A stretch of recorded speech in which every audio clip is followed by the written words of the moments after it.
Hey there, everybody. Meteorologist Rebecca Sweet here, and welcome to another episode of 10Weather Chat. I am so excited this morning because we have another guest on. His name is Chris Carroll, and he is with Carroll Sports Academy. Coach Chris, so you have a long history of sports. Kind of go into that and tell me everything that you've done so far. Okay, well, hi, Becca, and Hey. thanks for inviting me today. So, yeah, it's been a long and winding road getting to Knoxville. It goes way back to when I was a child, and everybody in England, I'm from England in the United Kingdom. Originally, every kid wants to be a professional footballer, soccer player. Yeah. So I played as a kid, went to sports college. I knew if I was going to be a soccer player, I was going to be something in sports. And I did my first coaching qualification while I was at sports college when I was 19. So I guess the cast was set then, and I knew I was going to be in coaching. I just felt comfortable with it. When I was 19, I had a job opportunity in the summer, came over to the States. So I was sort of fascinated with the States. And so when I was 19, first came here. And then I went on I was in New York, went from New York to California. Yeah. On that road trip, I saw the weather that you've got in the States here. We got no weather other than damp in England, so I saw how the weather can affect things as well. So the two kind of tie in, but then soccer took me to Australia, over here, Chicago, Florida, Dallas, and it's been a long and winding road. Yeah. And now it's, 15 years in Knoxville, and, Wow. who knew? Wait, was that all coaching that took you all over to all those different places? Playing and coaching, yeah, So, Okay, so soccer's been good to me. What's your history in playing? Well, England was club and like competitive club, and then college, and then Australia with a semi-pro contract in Australia, and then then it was back to England. So the big dream of pro didn't work out. Yeah, and, but you say it so humbly as to then, how far you went, which is amazing. Well, yeah, it's like I say, I've had fun with it. It's been good to me, and then I've been coaching ever since, and I just love coaching. It's been largely with youth soccer, and I don't know, I just have that. I just get a lot out of working with the kids and seeing how sports in general, not just soccer, but sports can give so much to kids, and kids can learn so much from soccer. Yeah, and, So I guess it was my thing. I'm glad you brought that up because, here in Knoxville, we have Carroll Sports Academy, which is so awesome. And so for families who are maybe unfamiliar with this, what is Carroll Sports Academy? Well, Carroll Sports Academy, we set this up, myself and my wife, back in England about 20 years ago. And it's to introduce children to sports. It's for children as young as 3 to 14. And we it wasn't just soccer, it was golf and cricket in England, and badminton and numerous sports. Over here, my niche has been more soccer because there's not much cricket played over here, for example, although we're starting a cricket program soon. Cool. And I didn't know football and the classic American sports weren't my thing, so soccer has been my niche since coming to the States, really.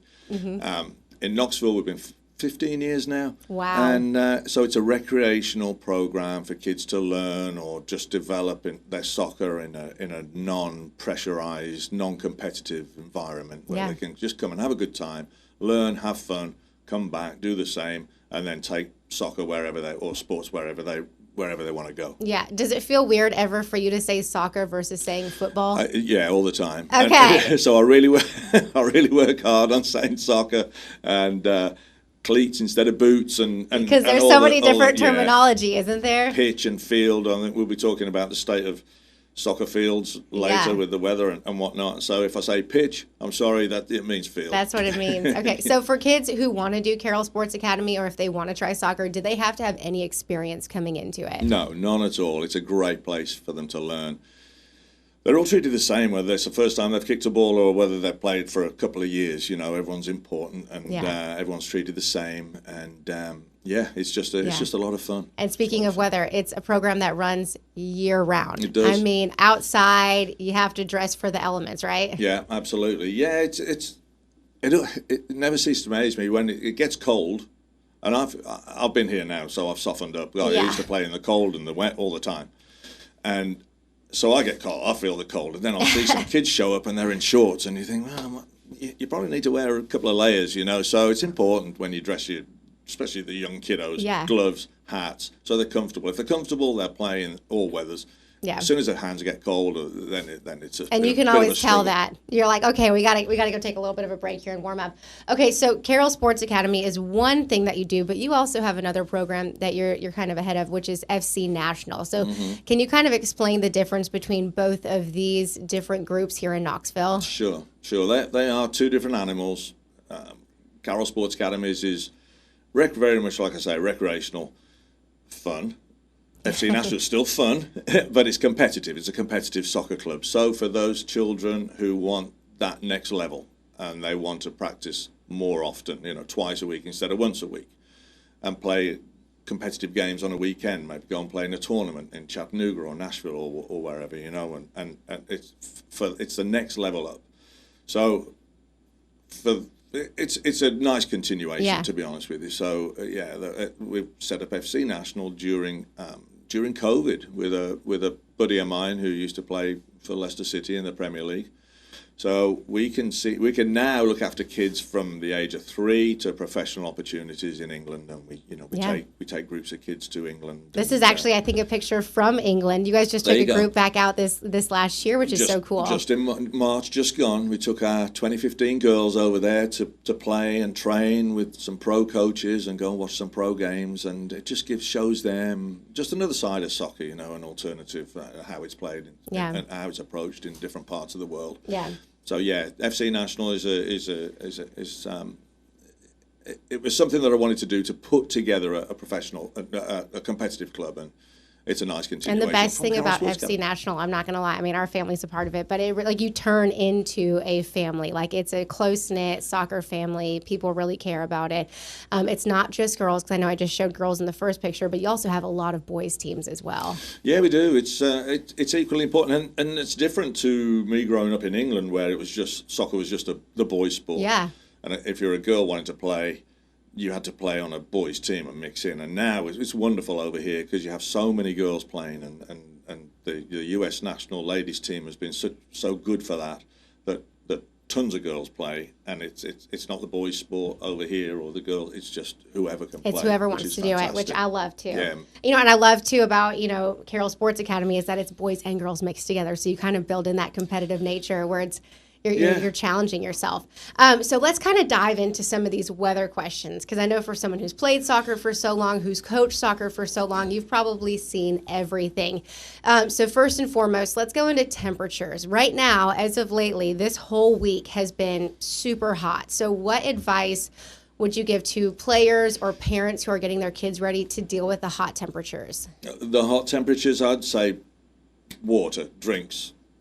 Make sure that they've got fluid in them before they start, and then bring enough water just to keep topping up, and then think about layers, and because temperatures can change really quickly. When the sun goes down, they get chilly. When the sun comes out, as you know, me telling you, and so it's kind of common sense, really, just to dress for the weather. So light clothing in the heat, and as coaches, we're aware of, or we should be aware of the temperatures and whether to tone it down, the level of activity for the kids, to look after them. So it's massively important, and I've learned this. And sometimes because the weather varies so much in the States, and especially in East Tennessee, in Knoxville, I never had to deal with that in England. It was temperate. It was no extremes.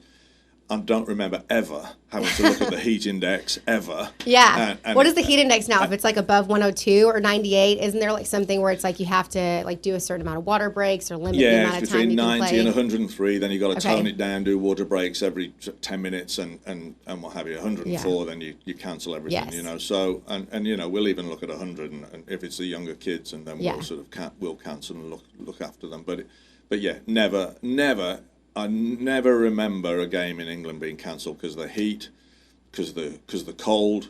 Actually, the only time in England it would be due to the frozen fields. Oh my gosh! Where muddy fields get frozen. The frozen pitch. Yeah, the pitch. There you go. And mud would form ridges of solid ridges where you could cut yourself that are frozen, so you had to watch the frozen fields, What about cold temperatures? I mean, do you how do cover up the ears, the hands, whatever? That's really the extremities. That's what your hands get cold, and then kids are miserable. As soon as their hands are cold, then they're done. Do you ever think it's too cold to not play soccer? Yeah, it depends on if you get a wind. You get a wind, and then again, it depends on the age of the kids. The younger ones, you can perhaps not even start. It's probably sensible. Try your best. Yeah, do your best. Cut down the time. If it's an hour-long session or a 45-minute session, just cut it to 45 minutes or 30 minutes, depending.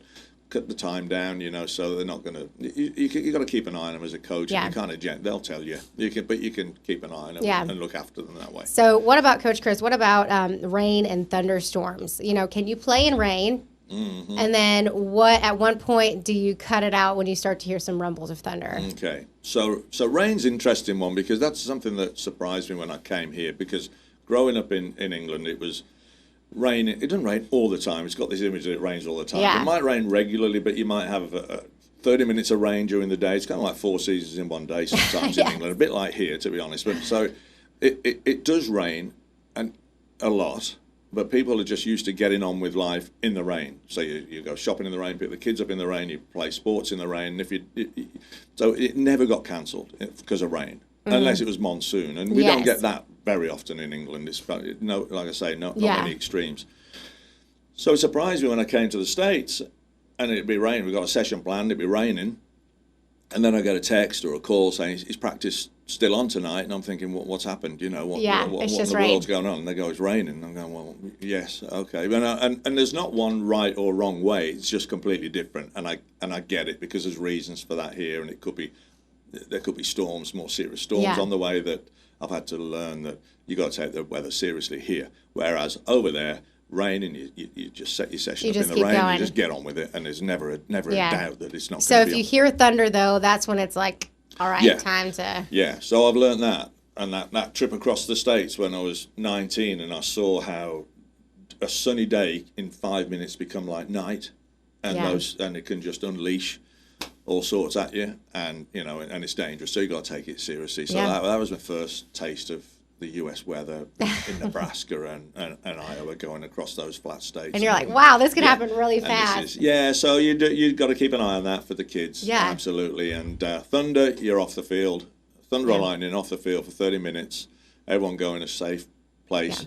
And then 30 minutes, no more thunder or lightning, then you back out. You can get back out. At it, so I have another question. So in all those years of you playing or coaching, is there ever like a moment where you remember, you kind of mentioned it, but where the weather impacted the actual game, or like the playing conditions? It does, and I think it's one of those things you just sort of get on with it. If it's during a game, I mean, I've played in snow, and I mean not within inches on the ground, but it's snowing during the game or just before the game, there might be half an inch of snow on the ground, and as long as you can see the lines on the field, on the pitch, you can go. So, like I say, in the UK, not much stops the Soccer. Game. Not much stops it, and because if you're waiting for a better day or a day that's not raining, then you could be waiting for a week, or a long time. We were at a game in Nashville taking on Miami, and it poured the entire game, and they still went on and played the entire game. And I guess once they get to that level, you do. And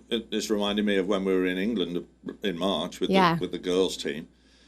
We went to watch Nottingham Forest play in the European League, and for England it absolutely belted down, and we were all wowing at it, and the rest of the crowd were just sitting there getting soaking wet. Another day, another game, So it's funny. It is funny how it's subtly different in different parts. Maybe we're a little bit softer over here. Well, just a little bit. I don't know. No, I don't think so. We're still pretty tough. Hey, Coach Chris, I do have a question. So if people want to find out any more information about Carroll Sports Academy, if they're looking to sign their kids up, when does the next session start for those kids, going into the next season? And then also, I think you guys have tryouts coming out, too, for FC National. What about that? It's a busy time for both of those.